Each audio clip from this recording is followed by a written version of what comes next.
And BK is back, and he has good news. My voice got better, but I also have bad news. After that, my voice got worse again. So here we are. But at least I am back. Oh, narrator disabled. I didn't know that would show up. It is night. At the moment, Floofy and Zitai are also on. And I told them that I'm recording. Okay. Smiley. I've been doing bits while I was waiting that my throat got better. Or should have gotten better. That was really bad English as well. I am really tired, so don't mind that. I did a second map, so I took the diagonal. That piece of the world is actually very in contrast with the rest. So this is really warm, so a lot of desert. Most of it is savanna. There actually here is a savanna. Is it savanna? Yeah, savanna M high plateau with some of these really big mountains, really beautiful. But here it's mountainous and cold and ice and snow. Still pretty interesting. I have been looking for a spot to make my base, and on one of these maps I did found it, and actually I already placed some the first blocks. I had been working on my base offline in a creative world for the past few days since I did. There are some problems in real life that keep me from playing for a long time online, so I didn't really have a choice, so that seemed the best way to spend my time. I am not yet going to show you where I started building. I want to keep it a surprise, nor will I show you the thing I actually made. The exterior is almost completely finished. I have been working also a bit to put some things in it, mainly my villager breeder. That is the most important thing in any of my bases. Next I will show you a bit of that villager, not really the breeder, the cells where all the villagers are kept.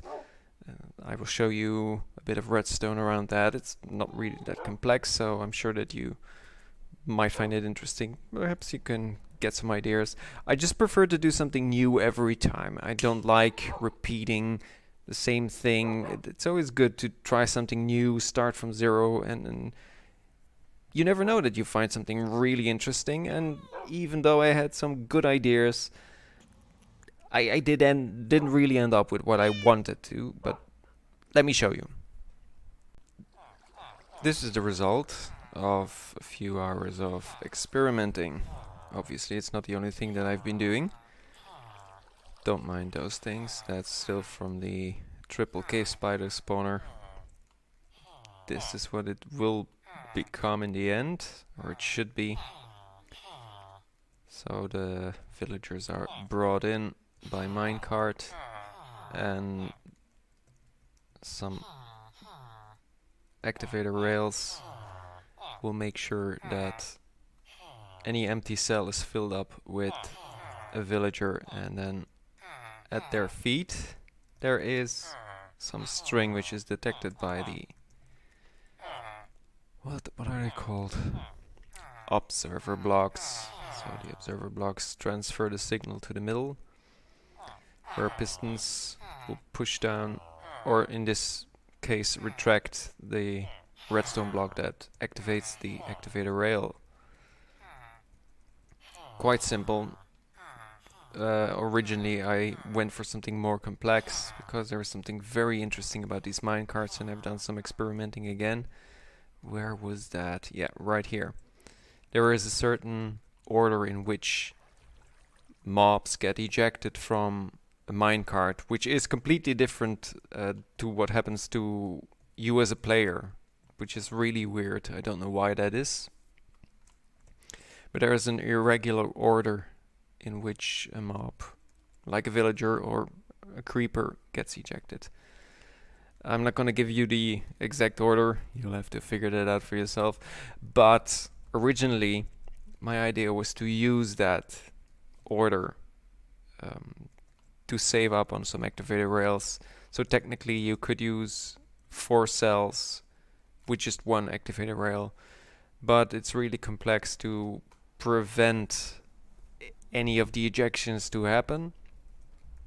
And then of course if you've got those 4 cells, after those 4 cells are filled, you need to be sure that the activator rail, in this case is right here, so it's not immediately behind each cell, you need to turn that off, and that's the biggest problem. So I did some experimenting, all kinds of stuff. So this is one with 2 cells on one activator rail, but it always ended up with the problem that you need to turn the activator rail off.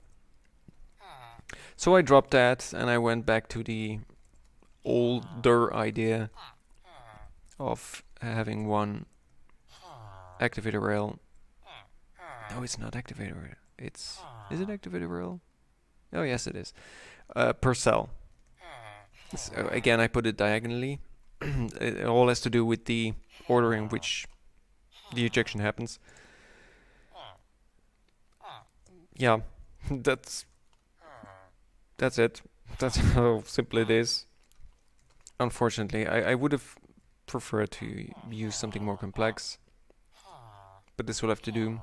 It's not that expensive to make an activator rail, so I also decided in, let's say, a moment of madness, to use dark prismarine, because I think it looks good, especially in contrast with the red of the redstone blocks.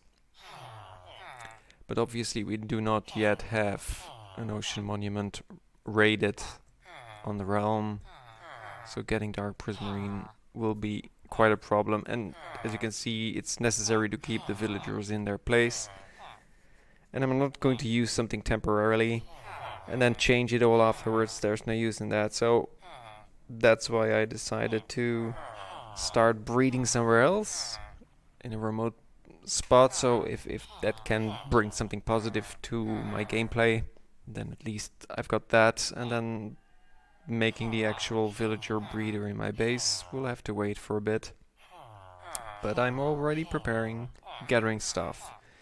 And I was talking just earlier with Cyberus, and we are considering doing a raid on a monument. Not necessarily the one that is closest to spawn, but somewhere else, so that at least we can already have some blocks.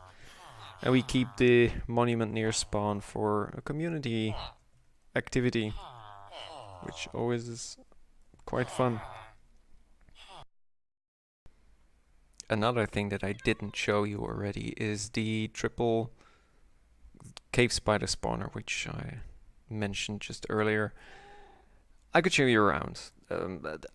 I wouldn't suggest that any players just go down there and try to use it, because it isn't 100% safe. That's I'd say the thing that you have with cave spider spawners. Perhaps it's just me. I've never managed to actually make one that is 100% safe. Down here in the abandoned mine shaft, which happens to be under my house, which is actually not bad. There were actually a lot of cave spider spawners, but I took these 3 because they are not only within range, they were actually quite interesting to connect together. So go down here, eventually all the spiders will come down. They come from all 3 sides. The iron bar keeps them from escaping, but if you come too close, there is a chance that they do hit you. So when I'm here, that can actually happen. It doesn't happen now. I just hit them with a sword. I use even a looting 3 sword. Don't mind all that white concrete that I just made. Looting 3, so at least that's something. There was more string in here, but I've been using it to trade it with one of the villagers in the other setup. Perhaps I could show you that, but that could also be something for a later episode. But at least now you've seen that triple cave spider spawner, which I have used to get at least a bit of XP. And we're back in the base. Did I get some more? Oh yeah, I finally dared to go to the nether. As soon as I had that XP spawner, obviously I could start to do some enchanting. I got some pretty decent armor actually.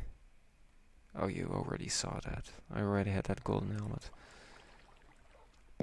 That is nothing new, but at least now I feel more safe. I still have those game freezes once in a while, but I just try not to take too many risks. I did go to the nether, so I also now can make potions, which makes life even more easy. I've got some water breathing potions. I finally also made an ender chest, and in there, should I show you? Well, I do have some diamonds and gold and all that stuff. Oh, there was the string. I forgot where I put it. Okay. And obviously I made some fire resistance potions, which will make any future projects that I should do in the nether. And trust me, there will be. It makes it more safe. I would feel more comfortable about any of that. Oh, I forgot to tell that. Perhaps you saw this bowl in an item frame in the last episode. That was a gift. I'm sorry, I got interrupted. So this bowl was a gift from Alex the Great 545. I visited his mushroom island, actually at the same moment. No, a little bit later, as Cybers visited that island as well, which you can see in his video, and I will link that video in the video description below, so you really should check that out. So you've seen that island as well. So he gave me that bowl. It was filled with mushroom stew, but I consumed that immediately. And as usual, I keep gifts in an item frame. I found also some treasure maps. This one was already looted, and ironically I've got 7 other versions of this same map. And I haven't visited this one yet. I know it's somewhere in the south. But that's something for later. I didn't think about doing that treasure hunt immediately when I got that map. But it is so. I haven't really planned anything on doing now. All the stone that I had, I have already used in what will be my future base, which you will see later. I will show you parts of it when I've evolved some more, when I've already got something to show for, without disclosing too many of the secrets. You will see. I guess for now this will be it. Was there more? What have I done? I've actually done quite a bit. I didn't record it because of my voice, but I still owed you a video. Good. I think that's it. You knew about the cat. You didn't know about the dogs. I found the dogs while I was mapping this bit. And I had killed some skeletons, so I thought I could take a chance, and with bones I could get 2 of them, and I immediately bred them with zombie flesh that I got from attacking zombies along the way. So now I've got 3 dogs. I never use them, but they're nice to keep in storage. Same with the cats, actually. Keep away certain mobs. I started planting some cacti, because I will need them as well in my build. That's about it. Oh yeah, the new neighbor. I don't know if I told you about the neighbor. Yeah, I did. Dog and Zeta. He was moved now. Who was actually on? I should ask him where his new house is. But that was his. Perhaps I get a new neighbor. We'll see. So I guess this will be the episode for now. I'm sorry that I couldn't offer you more. Let's try for another episode, the next one, with a little bit more of action and a little bit, perhaps already a little bit of my base. We'll have to see. You'll have to watch the video. But for now, BK says bye.